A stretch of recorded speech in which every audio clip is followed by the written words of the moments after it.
ঘরের মাটিতে নারী টি-20 বিশ্বকাপ আয়োজন নিয়ে আপাতত কোনো শঙ্কা দেখেন না বিসিবি পরিচালক তানভীর আহমেদ টিটু। জানান, ক্রিকেটার কিংবা বোর্ডের বিরুদ্ধে গণমাধ্যমে মিথ্যা তথ্য ছড়ানো হলে কঠোর হবে বিসিবি।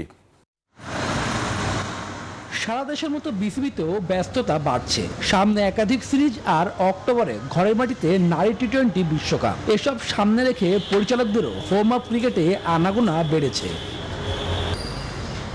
এদিকে শ্রীলঙ্কায় আইসিসি সভায় যোগ দিয়ে দেশে ফিরেছেন বিসিবি সভাপতি। সেখানে বাংলাদেশে নারীদের বিশ্বকাপ আয়োজন নিয়েও কথা হয়। এ নিয়ে মিডিয়া কমিটির চেয়ারম্যান তানভীর টিটু বলেন, ওমেন্স বিশ্বকাপ ঘিরে নানা পরিকল্পনা সাজাচ্ছেন তারা। আমাদের এখানে ওয়ার্ল্ড কাপের আয়োজনের ব্যাপারে আমাদের যত পরিকল্পনা, যেভাবে বাস্তবায়নের যে পরিকল্পনা করা হয়েছিল, ঠিক সেভাবেই সবকিছুই আমরা এখনো সেভাবেই চালিয়ে যাচ্ছি, সেভাবেই এগুলো হবে। আর নতুন করে আলাদা করে যে কোনো সিদ্ধান্ত হয়েছে কিনা সেই রকম কোনো কিছু এই মুহূর্তে আমার কাছে নাই।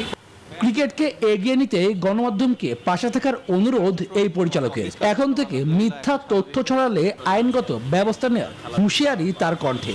আপনাদের এই সহযোগিতাটা যদি সবসময় অব্যাহত না থাকে, তাহলে কিন্তু সবসময় ক্রিকেটাররা এই ধরনের একটা অস্বস্তিতেই ভুগবে।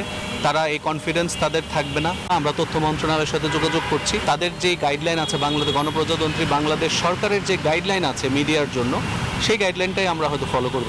মাঠের ক্রিকেটে সাফল্য আসলে সারা বিশ্বে যেমন দেশের ভাবমূর্তি উজ্জ্বল হবে, সঙ্গে সমালোচনার জবাব দেওয়া যাবে বলেও মনে করেন তিনি। শুভদেবনাথ, নিউজ 24, ঢাকা।